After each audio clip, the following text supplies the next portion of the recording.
어떤 집사님이 직장에서 한 5년 정도를 계속 일하셨는데 그 집사님이 예수 믿는 사람인지 이 직장 동료 아무도 몰랐다고 합니다. 그게 숨겨야 할 것만은 아닌데요. 하나님은 믿는 자들이 세상 속에서 숨은 자처럼 살기 원치 않으신다는 것입니다. 우리는 이 세상에서 부름받아서 복음의 은혜를 누린 뒤에는 세상으로 나아가서 빛과 소금으로 사명자적 삶을 사는 사람들입니다. 그러나 오늘 우리 시대, 우리 교회들만 또 성도들만의 교제와 잔치를 즐기려는 모습들이 늘어가고 있는 것 같습니다. 그런데 복음은 무엇이라고 말씀합니까? 복음은 흩어지는 교회가 되라고 말씀하고 있습니다. 오늘 말씀을 통해 보이시는 흩어지는 교회로서의 사명이 왜 중요한지 살펴보고 또 그리고 얼마나 시급한 일인지를 살펴보면서 우리를 향하신 사명으로 붙들고 함께 기도하는 시간이 되고자 합니다. 먼저 복음이 요청하는 바 건강한 교회는 어떠한 교회입니까? 첫 번째 한번 같이 읽겠습니다. 건강한 교회는 흩어지는 교회적 사명을 감당하는 교회입니다. 우리 1장 8절의 말씀을 이어서 같이 읽겠습니다. 오직 성령이 너희에게 임하시면 너희가 권능을 받고 예루살렘과 온 유대와 사마리아와 땅끝까지 이르러 내 증인이 되리라 하시니라. 아멘. 우리가 잘 아는 이 말씀은 교회의 또 성도의 사명이면서도 이 말씀 안에는 하나님의 비전이 잘 드러나 있습니다.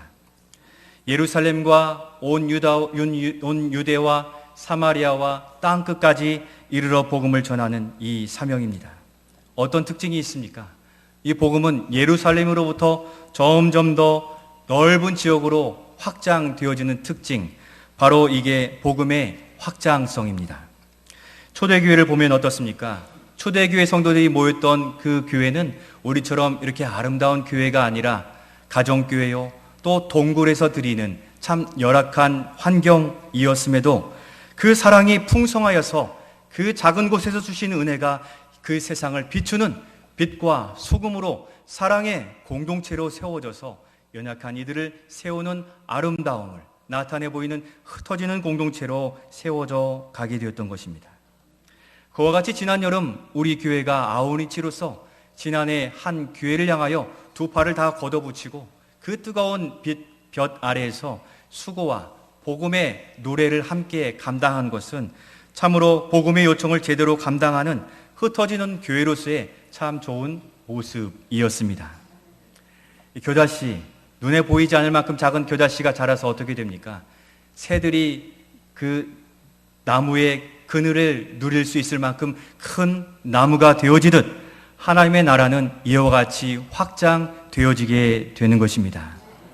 그래서 우리의 성도의 삶도 매주일 모여 예배하는 모이는 교회로서 모였다가 그 은혜와 사명을 붙들고 세상으로 나아가 복음을 전하는 흩어지는 교회로서의 사명을 감당하고 있습니다. 주의할 것은 1장 8절의 말씀이 교회가 성장하여 점차 도시로 저 세계 열방으로 확장된 규모를 나타내는 말씀이 아니라 모든 교회와 성도의 사명이 세상으로 그처럼 저 멀리까지도 그 사랑 붙들고 나아가 사명을 감당해 내야 되는 것을 강조해서 말씀해 주시는 바로 이것이 하나님의 비전인 것입니다. 아무리 작은 교회라 할지라도 그 열정을 가진 교회는 세상을 향하여 열방을 향하여 복음의 손길로 흩어짐을 더욱 담대히 감당하게 되는 것입니다.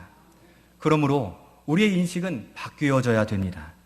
세상에 살다가 주일에 교회에 와서 은혜 받고 돌아가는 것은 물론이요, 세상으로 파송받는 한 사람의 전도자요, 선교사요, 또 사명자로서 우리는 나아가는 것입니다. 바로 이게 흩어지는 교회로서의 사명입니다. 이 흩어지는 교회로서의 사명을 잘 감당하는 교회가 건강한 교회입니다. 그래야 우리 교회도 살고 이 세상도 복음으로 부욕해 되는 은혜를 누리게 되기에 이 사명을 잘 감당하는 교회요, 우리 모든 성도들이 되실 수 있기를 소원합니다. 그런데 이 말씀 이후에 보면 어떻습니까? 복음의 역사는 우리의 기대와는 다르게 편안함과 부유함이 있을 것 같은데 핍박과 환난, 어려움이 찾아오게 되고 그것을 통해 복음이 확장되어지는 것을 볼 수가 있습니다. 우리 핍박의 그 현장 8장 1절 말씀 우리 같이 읽겠습니다. 사울은 그가 죽임 당함을 마땅히 여기더라. 그 날에 예루살렘에 있는 교회에 큰 박해가 있어 사도 외에는 다 유대와 사마리아 모든 땅으로 흩어지니라. 아멘. 스데반 집사님이 순교하였습니다. 그리고 교회에 큰 박해가 있었습니다. 이런 교회에 대한 핍박, 박해로 인해 유대 공동체는 대부분이 흩어지게 되었습니다. 개척되지 얼마 되지 않은 이 교회, 성장한 교회에 하나님은 왜 이런 핍박을 허용하셨겠습니까? 그 이유는 두 번째로 한번 같이 읽겠습니다. 복음의 긴급성 때문입니다. 생명 구원의 역사는 기다려주지 않습니다. 성경은 마지막 때가 가까웠다라고 경고하고 계십니다. 누구인가는 오늘이 복음을 들을 마지막 유일한 한 날이 되기 때문입니다. 게다가 오늘날 수많은 사건, 사고들이 많이 나타나고 있습니다.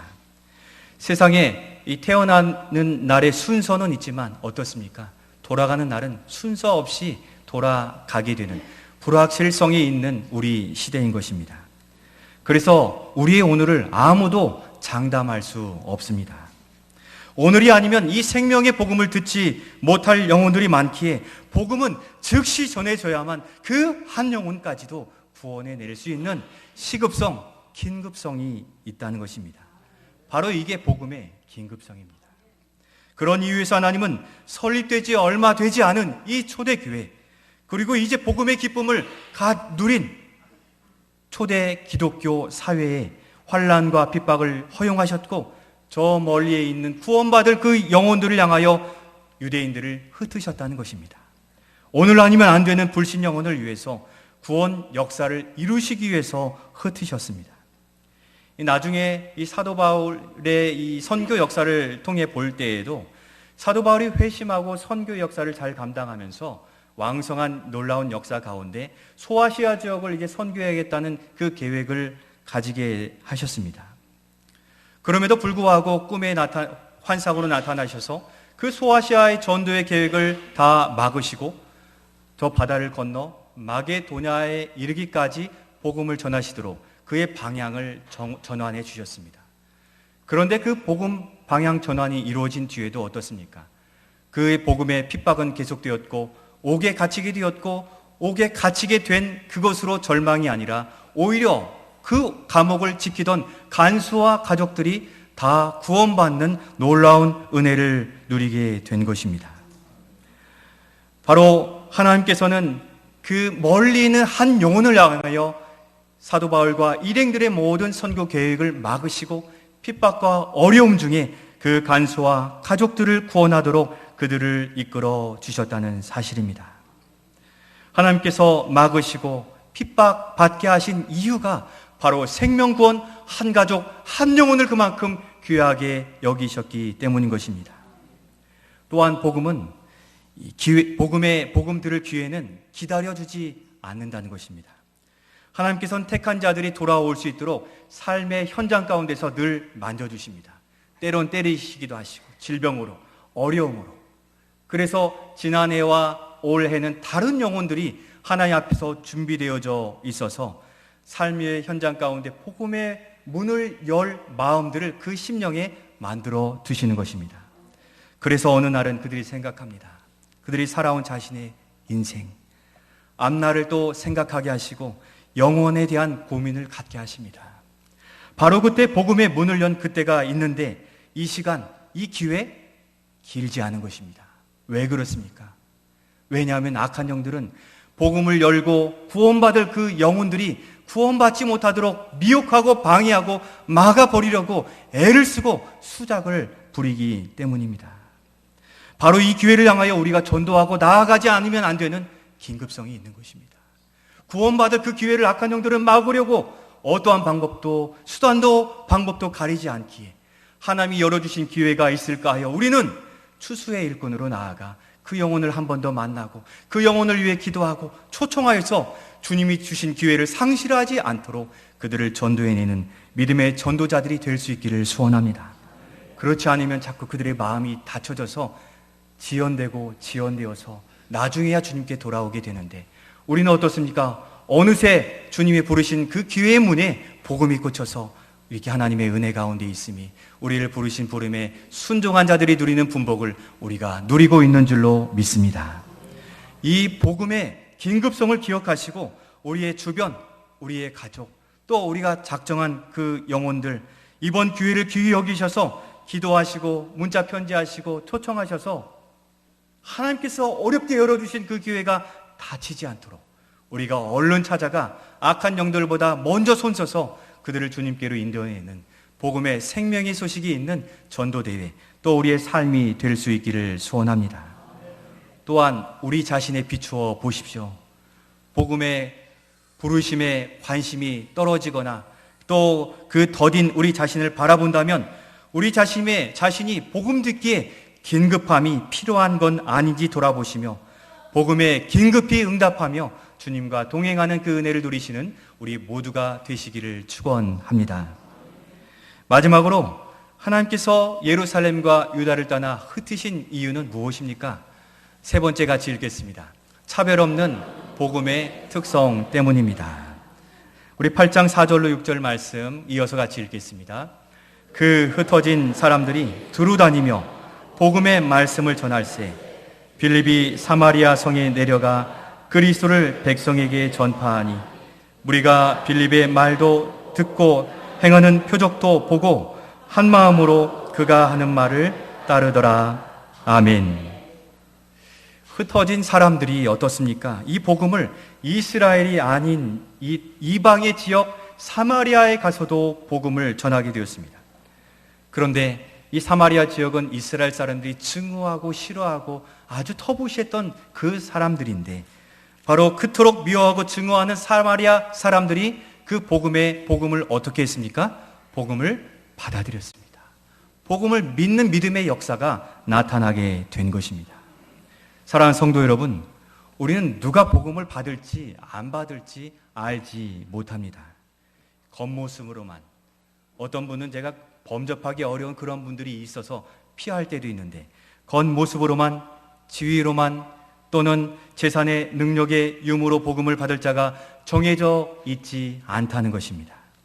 어느 누구나 주께 나오라, 우리가 찬양하는 것처럼 주께서 부르시는 영혼에게는 차별이 없이 모든 영혼이 복음을 듣고 주께로 돌아오기를 원하고 계시는 것입니다. 복음은 이렇게 무차별적, 차별 없는 특징을 가지고 있습니다.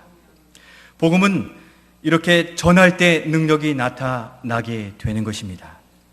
빌립 집사님이 이 사마리아 성에서 복음을 전할 때 그 전함을 통하여서 복음을 들은 영혼들은 다 믿고 그의 말을 따랐더라라고 함신 바와 같이 우리의 관심바 또는 알지 못하는 영혼이라 하여도 주님의 사명을 의지하여서 전하는 담대한 용사가 되실 수 있기를 소원합니다. 우리가 모르는 사람은 어떻게 전도할 수 있고 어떻게 전할 수 있습니까? 그런데 용사가 되면 가능한 것입니다. 주께서 70인의 전도대원을 파송했는데 아는 이웃들에게 보낸 것입니까? 모르는 이들에게 보내어서 그들을 어떻게든 복음으로 인도해내는데, 이 복음 전하는 전도자의 사명 용사가 되어서 우리에게 맡겨주신 그 영혼들을 향하여 담대히 나아가는 사명자들이 될 수 있기를 소원합니다. 스스로 알아서 교회에 올 수 있는 사람이 있습니까? 복음을 듣지 않고 구원 얻을 영혼이 있습니까? 없다고 성경은 말씀하고 계시는데, 바로 하나님을 찾을 자가 하나도 없고 만날 수도 없기 때문인 것입니다. 바로 흩으심의 이유, 바로 복음의 긴급성과 무차별성의 특성을 기억하시기 바랍니다. 오늘이 아니면 안 될 그 영혼을 향하여서, 그리고 듣지 아니하면 구원받지 못할 그 영혼을 향해 흩어지는 교회로서, 성도로서 복음의 사역에 동참해 가시는 우리 모두가 되실 수 있기를 소원합니다. 그 복음의 긴급성과 차별 없는 복음의 특징의 관점에서 바라보면 우리 교회가 후원하고 있는 이 전북 CBS 방송은 그 영향력이 크다는 것입니다. 오늘이 아니면 안 될 영혼을 향하여 우리가 어떻게 찾아갈 수 있겠습니까? 우리 주변만 보더라도 전주 도성에도 수많은 영혼들이 있고 우리 전국 방방곡곡 골짜기마다 우리가 찾아갈 수 없는 이때 전북 CBS 방송 선교를 통하여 즉시로 그들에게 복음을 전달해 주는 귀한 사역을 감당해 주고 있습니다. 또한 병원의 환우들이 나오지 못하고 있어서 우리의 환우들도 여기에 나와 예배드리기를 소망하는데 어떻게 하나님의 말씀을 듣고 예배할 수 있습니까? 바로 방송 선교를 통하여 그들에게 복음을 전달해 주며 그들의 마음의 위로와 평안을 얻으며 주님께로 돌아오게 되는 것입니다. 실제 우리 국장님을 통해서도 방송을 듣다가 우리 사업자 음식점을 하시는 그 가정도 돌아와서 그 음식으로 여전히 선교 사역을 함께 동역하고 있다는 소식도 들었습니다. 뿐만 아니라 제 주변에서도 그런 방송을 듣고서 마음의 감동을 가지고 그 교회에 전화해서 출석했다는 소식도 많이 듣고 있습니다. 병상에 위로받고 공감하고 돌아온 자들이 많이 있는 이 방송 선교의 이 큰 영향력들을 기억하셔서 함께 기도해 주실 수 있기를 소원합니다. 교회의 손이 닿지 않는 곳, 교회에 가려운 곳을 여러 가지로 긁어주고 복음의 입술이 되어 이 일들을 감당해 주고 있는데 뿐만 아니라 복음의 전방에서 신천지의 이런 악한 도전들을 앞서 전방에서 막아주고 교회의 모든 어려움들을 대변해주고 있는 것입니다. 그렇게 오늘 함께 예배하는 우리 전북 CBS 방송을 위해서 우리가 함께 기도해 주시되 방송 선교사가 되셔서 우리 삶에서 감당하지 못하는 부분들을 방송 선교를 통하여 사명자 전도자의 그 걸음에 동참하셔서 우리와 함께 주님 주신 하나님의 비전을 이루어가는 우리 모두가 되실 수 있기를 소원합니다. 이제 말씀을 마치며 교회는 모이는 교회이면서도 어떠한 특징이 있습니까? 흩어지는 교회로 복음을 전하는 생명 구원하는 사명을 중요하게 가지고 있습니다. 하나님 오늘도 주께 돌아와야 될 영혼을 얼마나 간절히 기다리고 계시는지 모릅니다. 주님의 마음을 품고 영혼 구원의 사역에 동참하셔서 우리 교회가 한 영혼 구원했다는 이것을 가장 자랑거리로 주님 앞에 올려드리는 우리 교회가 되셔서 복음의 긴급성과 차별 없는 복음을 의지하여 믿음으로 한 영혼을 향하여 나아가시는 우리 모든 성도들, 우리 모든 교회, 그리고 전북 CBS 방송 되시기를 주님의 이름으로 축원드립니다.